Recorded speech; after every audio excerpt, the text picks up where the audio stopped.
Hola chicos, buenas tardes. Les vamos a platicar el día de hoy lo que tenemos pendiente, que es los tumores de esófago. Vamos a comenzar con tumores benignos y luego avanzamos a las neoplasias malignas.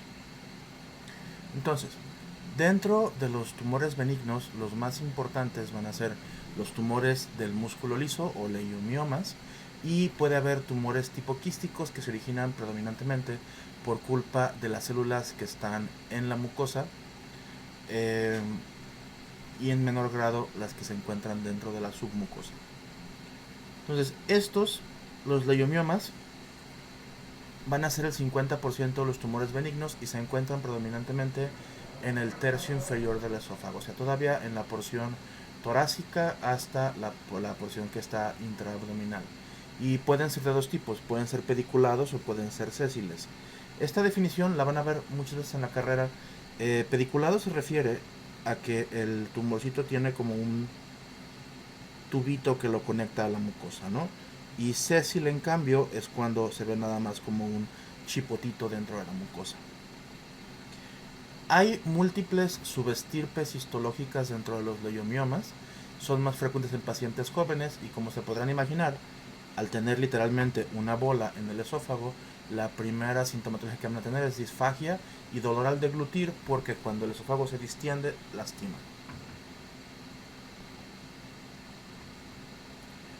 El diagnóstico lo podemos hacer mediante un esofagograma, como ya hemos platicado.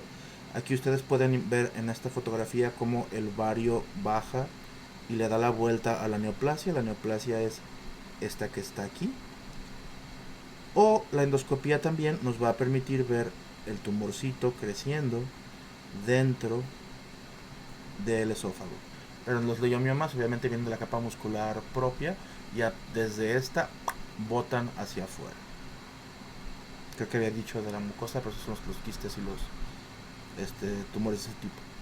El manejo, si tenemos ya disfagia, es enucleación. ¿Qué significa esto? Que los quitamos. Los que son pediculados es más fáciles, pero los sésiles también. Lo que hacemos es que mediante endoscopía metemos una asa especial que es como cauterio, que le damos la vuelta y cuando lo jalamos va quemando, quemando, quemando, quemando, quemando, lo cortamos, lo sacamos por la boca para biopsiarlo, o si ya lo habíamos biopsiado previamente y sabíamos que era benigno, lo podemos dejar que se caiga al estómago y que el paciente lo digiera como si fuera alimento. Los tumores quísticos, en cambio, estos pueden ser congénitos por problemas de la formación de la mucosa o pueden ser adquiridos. Y generalmente el problema se va a surgir de una metaplasia, similar a lo que pasa en Barrett, ¿no? Tenemos el intercambio de la mucosa normal del esófago por una mucosa anómala que generalmente va a formar algún líquido o algún material proteináceo que se va a convertir en el nuevo quiste. Entonces, las metaplasias más comunes va a ser la metaplasia por mucosa respiratoria, por mucosa de tipo glandular, por un epitelio francamente escamoso o algún epitelio de transición. Y esto puede simplemente formar un material dentro del quiste, o también puede obstruir las glándulas propias del esófago que liberan moco, causando entonces la formación de un quiste. Al igual que en los tumores leiomiomas, el problema va a ser que va a haber disfagia y va a haber dolor a la deglución acá abajo. Estos se pueden ver a través de la endoscopía o del esófago, del trago varitado esofagograma, pero lo que realmente nos ayuda a diferenciarlos es el eco. Acuérdense que el ultrasonido es el mejor estudio para diferenciar cuando una tumoración es de origen quístico, cuando tiene líquido adentro. ¿Por qué? Por la forma en la que las ondas se transmiten de sonido, el líquido permite que pasen muy bien, entonces todo lo que tiene líquido se ve muy bien en el eco. Aquí hacemos un eco transesofágico, o sea, metemos una sonda que va por la boca, como si fuera una endoscopía. Y ustedes pueden ver la imagen de aquí arriba, la primera. Esto que se ve en el centro es la sonda transductora y lo que se ve alrededor es todo el esófago. Específicamente aquí pueden ver de color negro porque está lleno de líquido el tumor quístico en cuestión. La tomografía también nos puede ayudar a encontrarlos, aunque no es tan sensible o específica, pero también nos puede ayudar a ver si hay afectaciones en otros órganos que están cercanos, como los grandes vasos o la vía respiratoria. El tratamiento de los tumores quísticos es quitarlos, igual que cuando hablamos de los tumores de músculo liso. Si ustedes le quitan la parte de arriba del tumor, se sigue formando el líquido, no importa porque va a pasar a tracto digestivo y se absorbe, ¿no? Lo más importante es que descartar que este tumor en realidad no sea una fístula, o sea, una comunicación entre la tráquea y el esófago más frecuentemente que esté acumulando este material. Porque en ese caso el tratamiento es, como vimos en el tema anterior, hacer un parche de pleura para cerrar la fístula. Ahora, hablando del cáncer de esófago en sí. Cáncer de esófago es una friega, porque generalmente le da a pacientes mayores. Y los pacientes mayores están en malas condiciones para una cirugía tan agresiva como puede ser la cirugía de esófago. Entonces, el cáncer más común del esófago es un cáncer de tipo epidermoide, el cáncer escamocelular. Se asocia mucho, igual que el cáncer de boca y de faringe y de laringe, a virus del papiloma humano, ¿no? Las estirpes ya más comúnmente asociadas con cáncer, que todos se saben. No es tan común como otras neoplasias, afecta más o menos a 100 de cada 100.000 personas, pero conforme van pasando los años nos hemos dado cuenta que la frecuencia va aumentando, aumentando, aumentando, aumentando. En segundo lugar, después del escamo celular, tenemos al cáncer de tipo intestinal, al adenocarcinoma.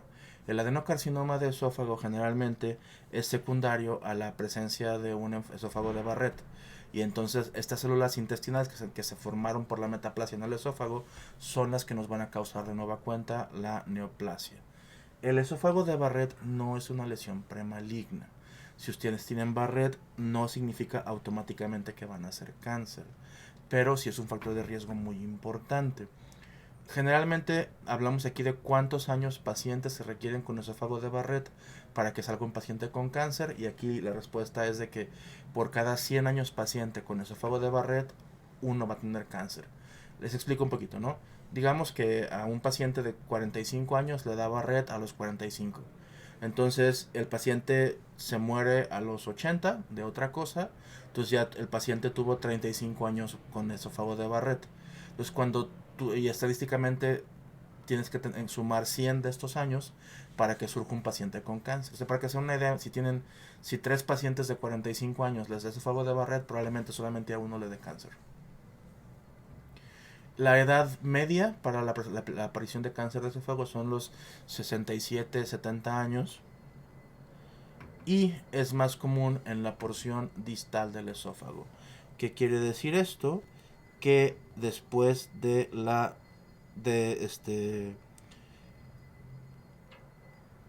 después de la decusación de la carina de los bronquios, más o menos un tercio más, y este es el tercio inferior del esófago, ¿sí?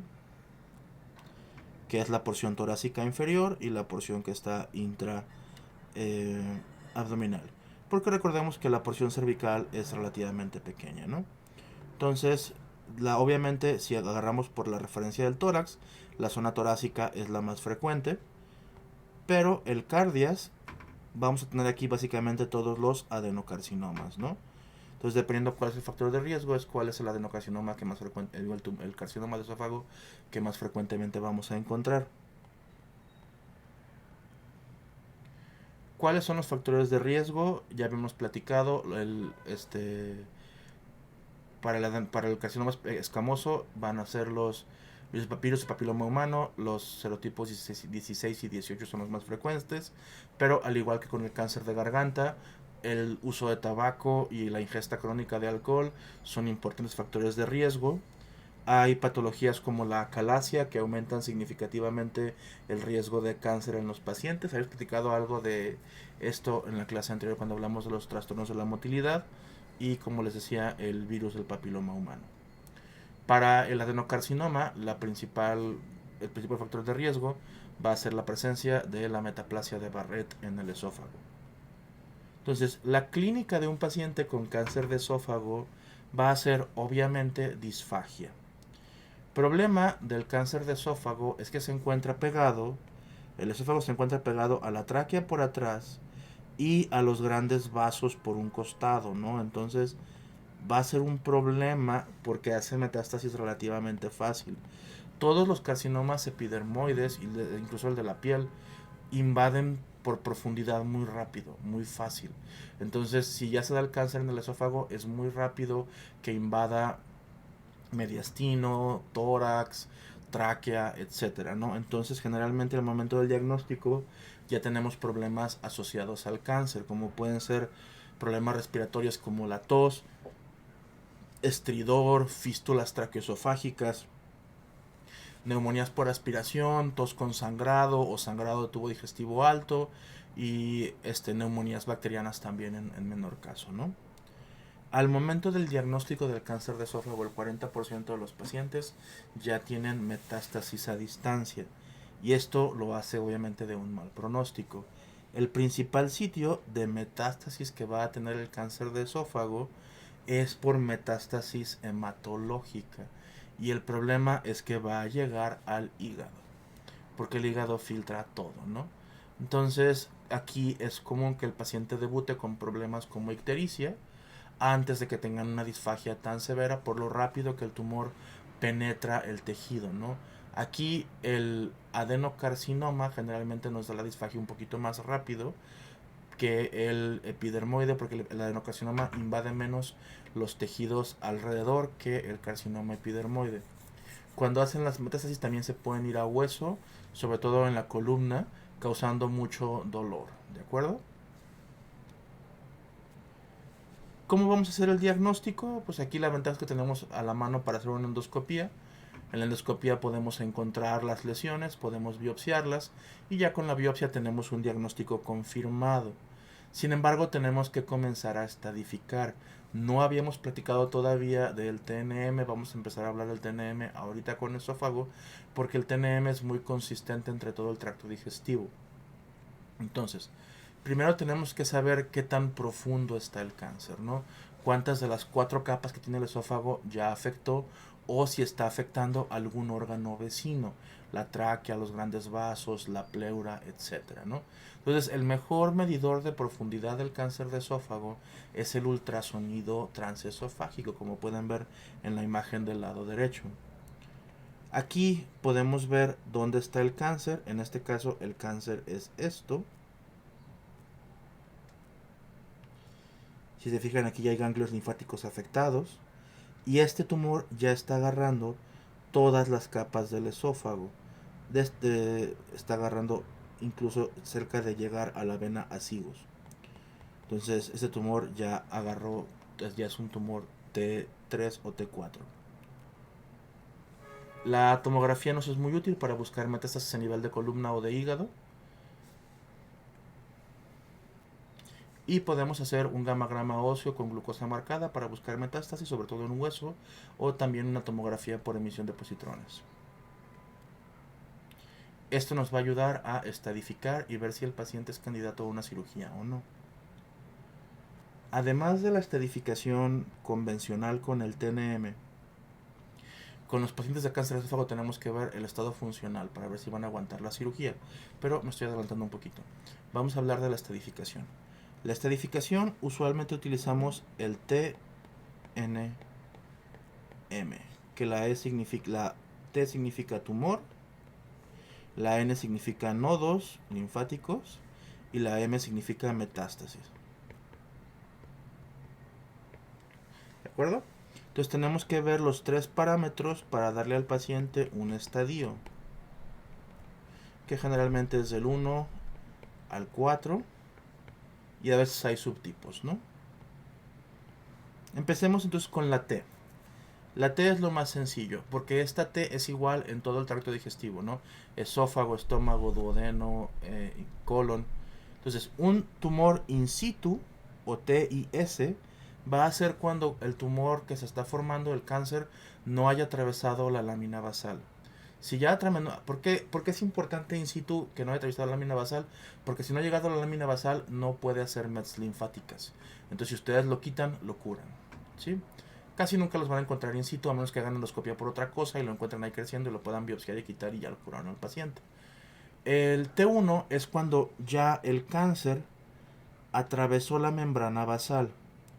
Y al atravesar la membrana basal, tiene la oportunidad de llegar a los linfáticos y entonces llegar a hacer metástasis. Entonces, esto quiere decir que sigue delimitado a la mucosa o a la submucosa. Ustedes pueden ver que la mucosa es esta de aquí. Esta línea roja es la muscularis mucosae. Pero T1 no importa si está limitado a la mucosa o si está agarrando también la submucosa. ¿Por qué? Porque ya tiene acceso a los linfáticos y realmente no hay tanta diferencia en el pronóstico.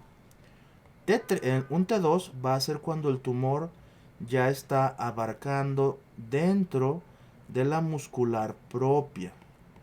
¿Sí? Un T3, el tumor ya atravesó todo el espesor del esófago, pero todavía no invade ningún órgano cercano. Y por último, un T4 va a ser cuando el tumor no solo atraviesa todo el esófago, sino que está invadiendo un órgano vecino. Entonces, el carcinoma in situ se puede curar endoscópicamente con la biopsia. Si ya tenemos un T1 o un T2, el paciente tiene un carcinoma limitado a esófago, entonces tiene un buen pronóstico para la cirugía. Es lo que conocemos nosotros como estadio 1. En cambio, si el paciente tiene T3 o tiene un T1 y un T2 con por lo menos un ganglio, pero menos de 3, el paciente está entonces en estadio 2. Y se quita todavía el esófago, pero se le debe dar al paciente quimioterapia y radioterapia. La quimio depende de cuál es la estirpe. Por ejemplo, el carcinoma epidermoide es más sensible a los platinos. Si tú ya tienes un carcinoma que está... Bueno, aquí también tenemos el estadio 3 en este caso, dependiendo de cuántos ganglios haya afectados.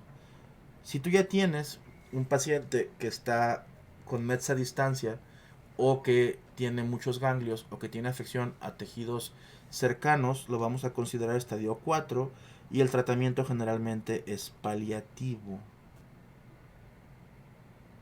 Entonces, aquí tenemos el TNM resumido, ¿no? Entonces quedamos T1 es cuando tenemos el tumor en mucosa o en submucosa. T2, el tumor atraviesa y afecta ya a la muscular propia. T3 atraviesa todo el esófago y T4 está invadiendo algo cercano, ¿sí? Los nódulos, N0 va a hacer que no hay ganglios, N1 tenemos 1 a 2 ganglios, N2 tenemos 3 a 6 y N3 tenemos más de 7. Metástasis siempre es igual, 0 si no hay, 1 si hay metástasis a distancia o metástasis linfática que no está en el cuello. Entonces el estadio 1, que es el de mejor pronóstico porque la cirugía lo puede ayudar, puede ser un T1 o un T2, pero no hay ganglios, ¿de acuerdo? N0 son a los que mejor les va. Si yo tengo poquitos ganglios o tengo un tumor que me atraviesa todo el esófago, todavía lo considero como estadio 2. Y aquí tengo que dar quimio y radio, ¿de acuerdo? Estadio 3 va a ser cuando tengo más de 3 ganglios y un T3 o tengo un T4 de lo que sea, ¿no? Si mi tumor ya está invadiendo cualquier órgano vecino, automáticamente es un estadio 3 y el pronóstico ya no es tan bueno, el tratamiento suele ser paliativo. Aquí ya en estadio 3 la cirugía no es tan viable. También va a ser cuando tenemos más de 7 ganglios linfáticos, independientemente del tamaño del tumor de esófago. ¿De acuerdo? Estadio 4 siempre es que tengamos metástasis, ¿no? Todo lo demás no importa, pero si hay metástasis, automáticamente es estadio 4. El manejo va a depender de si el paciente aguanta el manejo, ¿no? Y tenemos este protocolo. Si el paciente tiene más de 75 años, no lo vas a operar, solamente vas a darle tratamiento paliativo, ¿sí? Si el paciente no tiene más de 75 años, tienen que ver si va a aguantar la cirugía y hacemos un screening o un tamizaje de condición fisiológica, ¿no? Vamos a valorar la función cardíaca y la función pulmonar. Con esto necesitamos un FEV1, el valor expiratorio forzado en un segundo, que sea mayor a 1.25 litros y que la fracción de eyección, la capacidad de función del corazón, sea mayor de 40. Acuérdense que menos de 40 es insuficiencia cardíaca. Entonces, si alguno de estos falla, o sea, si mi FEV es abajo de 1.25 o si mi fracción de eyección es abajo de 40, automáticamente manejo paliativo, el paciente no se puede operar. Luego, si esto está bien, todavía tengo que ver si hay datos de que el tumor ya es un T4, si está invadiendo algún otro tejido. ¿Cómo puedo sospecharlo? Por parálisis del nervio laringio recurrente, por síndrome de Horner, por dolor en la columna vertebral, por ictericia, por la formación de fístulas, por un derrame pleural, que generalmente es por el cáncer. Cualquier cosa que les haga pensar de que el cáncer está esparcido, el paciente no se puede operar. Pérdida de más de 20% de peso en los últimos 6 meses, el paciente no se puede operar. Si el paciente no tiene ninguna de estas, pasamos al ultrasonido endoscópico. Y aquí, si el tumor tiene más de 4 ganglios linfáticos, haciéndolo un estadio 3, ya no se puede operar y tiene que pasar tratamiento paliativo. Si de todos modos todo esto sale negativo, el paciente se mete a quirófano.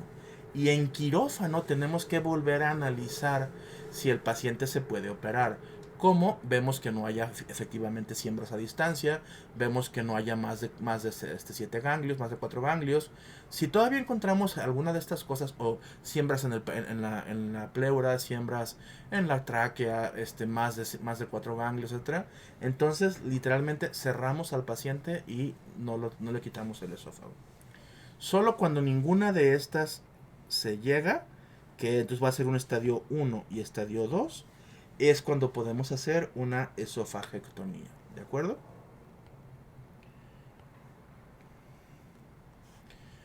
La mayor parte de los pacientes van a requerir entonces manejo paliativo.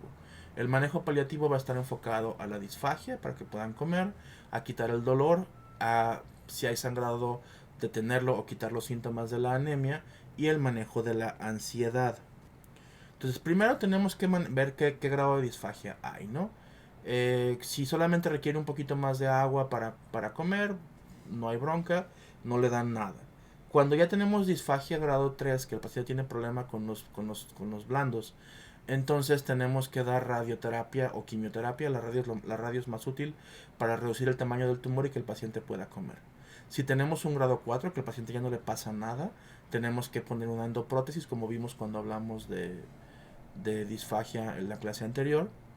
Pero ten en cuenta que si tenemos que poner ese stent, esa endoprótesis, cerca del cardias, el paciente va a tener un reflujo que no va a soportar. Entonces tenemos que valorar ponerle una sonda en el estómago para que se pueda alimentar el tiempo que le queda con vida.